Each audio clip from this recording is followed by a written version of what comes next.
Hello అందరికీ. Welcome back to our channel మమతల కోవెల. మరొక mini వ్లాగ్‌తో అయితే మీ ముందుకొచ్చేసాను. నేను మీ లక్ష్మిని. ముందుగా అందరికీ శ్రీకృష్ణ జన్మాష్టమి శుభాకాంక్షలండి.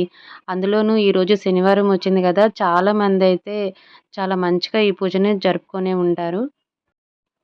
ఈరోజు స్వామివారికి పూజలో ఎర్రని గులాబీలతో అయితే అలంకరించి పూజ అయితే చేసుకున్నాననమాట. ఎలాంటి ప్రసాదాలైతే చేయలేదులెండి. ప్రసాదం అయితే ఆహ్, ఖర్జూరాలుంటే అవి పెట్టేశాను.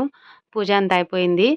సో, ఈరోజైతే వంటకి వచ్చేసి టమాటా రసం చేద్దామని అనుకున్నాను. టమాటా రసం తిని చాలా రోజులైందనిపించింది. దీనికి కాంబినేషన్ ఏంటంటే గోరుచిక్కుడుగాయి చాలా చాలా బావుంటుంది కాంబినేషను.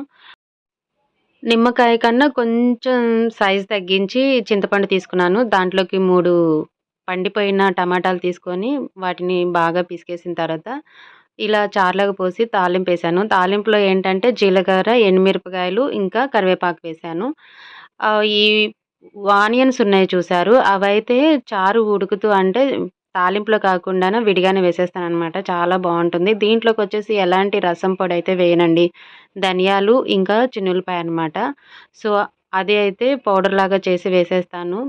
ఇక గోరుచిక్కుడుకాయ ఉడకబెడుతున్నాను. గోరుచిక్కుడుకాయలోకి ఏంటంటే కారం రెడీ చేసి అంటే ఆహ్, ఎండుమిరపకాయలు, జీలకర్ర, ఇంకా ధనియాలు అవి కొంచెం బాగా ఫ్రై అయిపోయిన తర్వాత కరివేపాకు, ఇక ఫ్రెష్ కరివేపాకయితే చాలా బావుంటుందనమాట. సో, ఇంట్లో చెట్టుంది గదా! కావాల్సినంత.